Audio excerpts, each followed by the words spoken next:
A Raiz da Rejeição, por Joyce Meyer. Capítulo 6. Rejeição e perfeição. Ao lidar com pessoas, você deve lembrar-se de que é impossível que elas ajam sempre de maneira perfeita. É impossível, não importa quão maravilhosas elas sejam, nunca cometer erros ou dizer a coisa errada na hora errada. Contudo, uma das coisas que causam problemas nos relacionamentos é a expectativa irrealista da perfeição. Nós, humanos, temos uma tendência de tentar mudar os outros.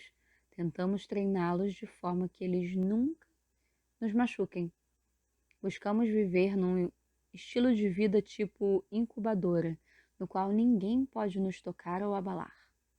Muitas pessoas gastam grande parte da sua vida declarando: "Eu não serei ferido". Elas vão ao extremo para se proteger da rejeição, vivendo numa solidão terrível, porque se retraem e se recusam a envolver-se com pessoas. Existem algumas que se envolvem até certo ponto, e quando o relacionamento começa a tornar-se mais íntimo, também se retraem e evitam um envolvimento maior.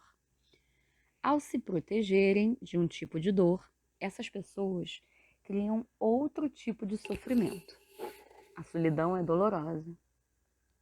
É doloroso ver pessoas interagindo com outras e vivendo bons relacionamentos enquanto você permanece o tempo todo sozinha. Se você é uma dessas pessoas, creio que esse livro a ajudará. Creio que há uma unção específica nesse ensino para trazer liberdade àqueles que têm sofrido pela dor da rejeição. Perfeição, um tipo de proteção. No último capítulo, discutimos várias formas de como uma pessoa rejeitada tenta se proteger de uma dor emocional maior. Aprendemos que um desses padrões de proteção contra a rejeição é comprar a proteção. Neste capítulo, vamos aprender como as pessoas tentam comprar a proteção contra a rejeição por meio do seu próprio perfeccionismo. O que é perfeccionismo? É dizer: vou impedi-lo de me rejeitar. Serei perfeito. Então você nunca será capaz de encontrar algo errado em mim. E, se não puder encontrar nada de errado comigo, você simplesmente me amará. Você nunca me rejeitará, porque nunca farei nada que possa frustrá-lo ou perturbá-lo. O dicionário define perfeição como não faltar nada essencial. Ser da mais alta excelência, impecável, exato, sem defeito, irrepreensível e supremamente excelente. Essa definição é correta do ponto de vista natural, mas não com relação à vida espiritual de uma pessoa. Quando você pesquisa a palavra perfeição na Bíblia, num dicionário grego ou mesmo na Bíblia amplificada, há uma conotação totalmente diferente. A definição bíblica de perfeição é crescer até a completa maturidade. Isso não significa que nesse exato momento você não poderá fazer nada errado. O que a palavra realmente significa é que, no sentido bíblico, somos pessoas que estão prosseguindo para o alvo da perfeição. Você está tentando ser perfeito por seu próprio esforço? Você é viciado em trabalho? Está sofrendo sob o peso de nunca sentir-se bem, nunca sentir-se adequado o suficiente, sempre se sentindo um pouco inaceitável? Sente que, se pudesse ser melhor e cometer menos erros, talvez Deus o amaria mais, responderia às suas orações mais frequentemente? Então talvez as pessoas o aceitassem? Essa é uma mentira. A maioria das pessoas com raiz da rejeição sofre insuportavelmente com o problema do perfeccionismo. Sofri com isso durante muito tempo em minha vida. Deus tem feito uma grande obra em minha vida nessa área, mas percebo que Ele está constantemente me levando à libertação do perfeccionismo. Deus quer que sejamos felizes. Jesus disse: "Eu vim para que eles tenham e desfrutem da vida e a tenham em abundância", ou seja, até a plenitude, até transbordar. João 10:10. Ele quer que desfrutemos a vida. Descobri que, se somente puder desfrutar a vida nos dias quando fizer certo, não haverá muitos dias em que eu poderei dizer, eu realmente vou desfrutar esse dia. Não, não temos de comprar nossa alegria com a perfeição. 2 caminhos para a perfeição. Deus tem mostrado que há 2 caminhos para a perfeição, o caminho legal e o caminho ilegal. O caminho legal para a perfeição é tornar-se perfeito por meio do sangue do Cordeiro, Jesus Cristo. Ele é o único perfeito. Nós nos identificamos com ele enquanto prosseguimos para conquistar o prêmio, para o qual Deus, em Cristo Jesus, está nos chamando a alcançar, que é um prêmio supremo e celestial. Está em Filipenses 3,14. Essa coisa chamada perfeição tem alguns aspectos interessantes. De um lado, a Bíblia nos ordena sermos perfeitos, então ela nos diz que não podemos ser perfeitos em nossas próprias obras. Isso sempre me frustrava. Eu dizia, Senhor, por que o Senhor me diz para fazer algo numa página e em outra página diz que não conseguirei fazê-lo? Eu ainda não tinha chegado a compreender que Jesus, o perfeito, está sentado à direita do Pai, constantemente intercedendo por mim, e por intermédio da sua intercessão, cada uma das minhas imperfeições eram transformadas em perfeição. Ganho o benefício da sua perfeição por meio da fé. Eu não compreendia essa verdade. Assim me esforçava cada vez mais, lutando, tentando e tentando. Porque eu amava Deus. Eu queria ser boa e fazer tudo certo, e permanecer falhando, e ficava furiosa comigo mesma. Eu me odiava.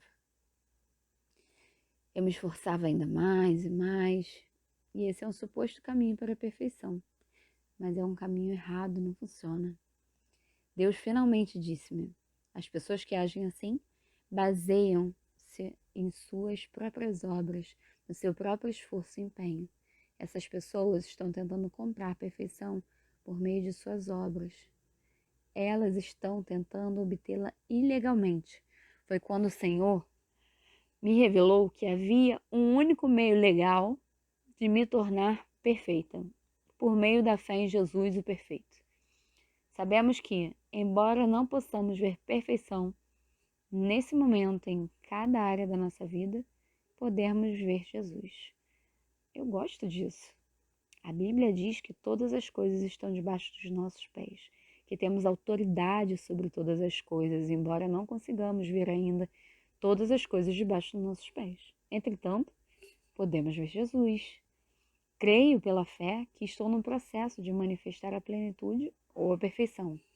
O desejo do meu coração é ser perfeita. Portanto, creio que Deus me considera como alguém perfeito, enquanto estou prosseguindo na jornada. Creio que sou perfeita, completa em Cristo. Não compreendi isso por um longo tempo. Eu pensava, bem, se eu sou tão perfeita, por que prossigo fazendo coisas que não quero? Por que continuo cometendo erros? Por favor, considere essas escrituras. 1 Tessalonicenses 5, do 22 ao 24. Abstende-vos do mal, ou seja, recue e mantenha-se longe dele, seja qual for a forma e tipo, e que possa o Deus da paz santificá-lo completamente, separá-lo das coisas profanas, torná-lo puro e totalmente consagrado a Deus. E seu espírito, alma e corpo possam ser preservados íntegros, completos e encontrados irrepreensíveis na vinda do nosso Senhor Jesus Cristo, o Messias. Fiel é aquele que os chamou para si mesmo e completamente confiável, e ele também o fará, cumprirá o seu chamado ao santificar e proteger você. Hebreus 13, do 20 ao 21 diz: Agora, possa o Deus da paz, que é autor e doador da paz, que trouxe novamente dentre os mortos ao nosso Senhor Jesus, o supremo pastor das ovelhas, pelo sangue do acordo eterno, fortalecê-lo, completá-lo, aperfeiçoá-lo e fazer de você o que deve ser, e equipá-lo com todo o bem para que você possa cumprir a sua vontade, enquanto Ele mesmo, operando e realizando em você o que lhe é agradável, através de Jesus Cristo, o Messias, para quem seja a glória para sempre e sempre pelos séculos dos séculos. Amém. Em 1 Pedro 5,10 diz: E após você ter sofrido um pouco, o Deus de toda graça, que transfere toda a bênção em favor, que o tem chamado para a sua própria e eterna glória em Cristo Jesus, Ele mesmo completará e fará de você o que você deve ser, estabelecendo, fundamentando, seguramente fortalecendo e firmando, prosseguindo para o alvo. Lembre-se do que eu disse anteriormente. Se você tem um coração perfeito diante de Deus e prossegue para o alvo da perfeição, Ele o considera como perfeito à medida que você está seguindo sua jornada. Ele vê o seu coração. A Bíblia diz: pois os olhos do Senhor percorrem e atravessam toda a terra, para mostrar-se forte a favor daqueles cujo coração é imperfeito diante dele. 2 Crônicas 16:9. Eu costumava ler e ouvir somente a primeira parte desse versículo. Os olhos do Senhor percorrem e atravessam toda a face da terra procurando por alguém. E eu ficava assustada, eu pensava, oh céus, Deus está me procurando, preciso me aprumar porque Ele precisa de mim. O mundo está uma confusão, como é que Deus vai me usar nessa condição que eu estou? Então um dia, pela sua graça e misericórdia, Deus me fez ler o versículo inteiro. Pois os olhos do Senhor percorrem e atravessam toda a terra para mostrar-se forte a favor daquele cujo coração é irrepreensível diante dele. Filipenses 1,6 diz: E eu estou convencido e certo disso mesmo, que aquele que começou uma boa obra em vós, a continuará. Não apenas por 3 semanas ou um ano e pronto. Até o dia de Jesus Cristo, até o momento da sua volta. Você está fazendo progressos enquanto prossegue para o alvo da perfeição. Deus mostrou-me algo poderoso sobre esse processo. Ele diz: cada pessoa está num patamar diferente na estrada da vida. Pense sobre isso. Fomos salvos em épocas diferentes, temos histórias de vidas diferentes e alguns têm feridas mais profundas que outros. Algumas pessoas avançam com um pouco mais de dificuldade que outras, graças a Deus. E Ele tem um plano personalizado para cada vida. O Senhor me mostrou que quando a trombeta soar e Jesus voltar, os cristãos estarão nos mais variados patamares ao longo da estrada da vida. Nem todos estão no mesmo nível hoje, em nossa manifestação exterior e perfeita de Cristo. Nem estaremos no mesmo nível quando Ele voltar. Mas se cada um de nós tiver um coração perfeito diante de Deus, Ele nos verá de forma idêntica. Aqueles que não estão aperfeiçoados quanto os outros simplesmente precisam de Jesus um pouco mais. Mas Ele tem perfeição suficiente para cuidar de cada um. Servimos ao perfeito e Ele está intercedendo por nós nesse exato momento. Jesus está sentado à direita do Pai, orando por mim enquanto eu escrevo esse livro, para que cada coisa imperfeita que eu faça possa funcionar perfeitamente. Eu costumava me esforçar e tentar fazer tudo perfeito, para que as pessoas não pudessem me rejeitar. Eu pensava, e se eu disser ou fizer as coisas erradas e as pessoas não gostarem? Era um trabalho difícil. Eu estava tentando comprar perfeição de forma ilegal. Não estava olhando para Jesus, aquele que é perfeito. Um dia Deus disse: Joyce, você não precisa se preocupar sobre o quanto terá progredido quando a trombeta soar. Onde quer que você esteja na estrada da vida, você estará bem. Não sei se terei concluído a metade da carreira, 1/4 ou 3/4, mas Jesus sabe. Observe os versículos abaixo. Por favor, preste atenção nas ocasiões em que as palavras perfeito e aperfeiçoando aparecem nessas passagens. Eu estou convencido e certo disso mesmo, que aquele que começou uma boa obra em vós a continuará até o dia de Jesus Cristo, desenvolvendo-a, aperfeiçoando-a e levando-a até a plena consumação em vós. Filipenses 1:6. Não que eu agora já tenha alcançado esse ideal ou que já tenha me tornado perfeito, mas eu prossigo em conquistar, apoderar-me e tornar meu aquilo que Cristo Jesus, o Messias, já conquistou para mim e tornou meu. Eu não considero, irmãos, que eu tenha obtido e conquistado ainda, mas uma coisa eu faço, e essa é a minha aspiração, esquecendo-me do que fica para trás e buscando o que está adiante, eu prossigo para o alvo. Filipenses 3:12-14. Nessa passagem, o apóstolo Paulo, que recebeu 3/4 do Novo Testamento por meio da revelação de Deus, admite que ele não tinha ainda se tornado perfeito. Não sei quanto a você, mas me impressiona ouvir Paulo dizer: eu não me considero ainda perfeito. Em vista disso, não tenho que lutar a cada dia tentando ser perfeita. Apenas preciso levantar-me cada dia determinada a prosseguir, esquecendo-me do que fica para trás, prosseguir para o que está adiante.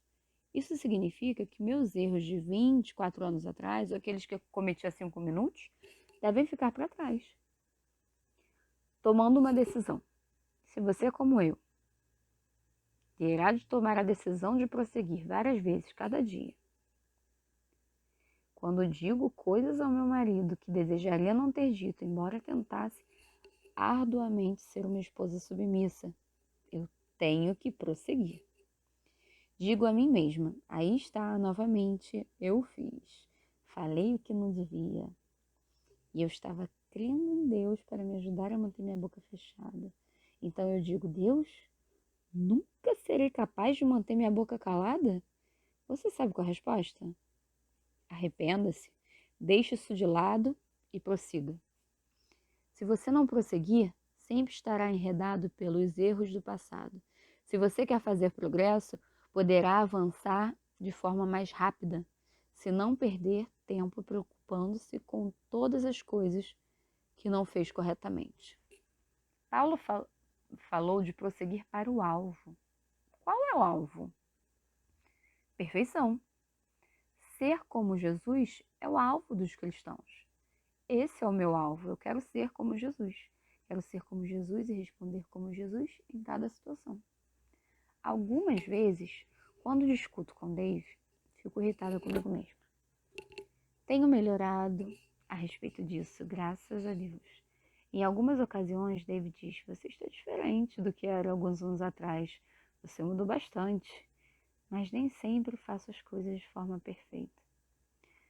Certa vez estava tendo um dia difícil e parecia que repetidamente eu contestava Dave e tentava fazer as coisas do meu próprio jeito. No final do dia pensei, o que está havendo? Será que um dia conseguirei manter a boca calada? Então, Deus me disse, Joyce, você tem melhorado continuamente, mas sabe o que me faz feliz? Saber que você se importa com o seu comportamento. Sim, muitas pessoas agem de forma errada noite e dia e não se importam com o que pensam a respeito do que fazem. Sinto-me feliz quando o meu povo se importa com aquilo em que penso, quando eles não querem agir de forma errada e sofrem por seus pecados e falhas. Subitamente, a pressão que tinha sido construída dentro de mim se desvaneceu. Quem teria pensado que se sentiria mais feliz consigo, mesmo que preocupasse com aquilo que Deus pensa a respeito dele? Pelo contrário, costumamos nos sentir bastante pressionados e tentamos obter a perfeição por meio dessas obras. E o preço disso é alto, custa a nossa própria alegria.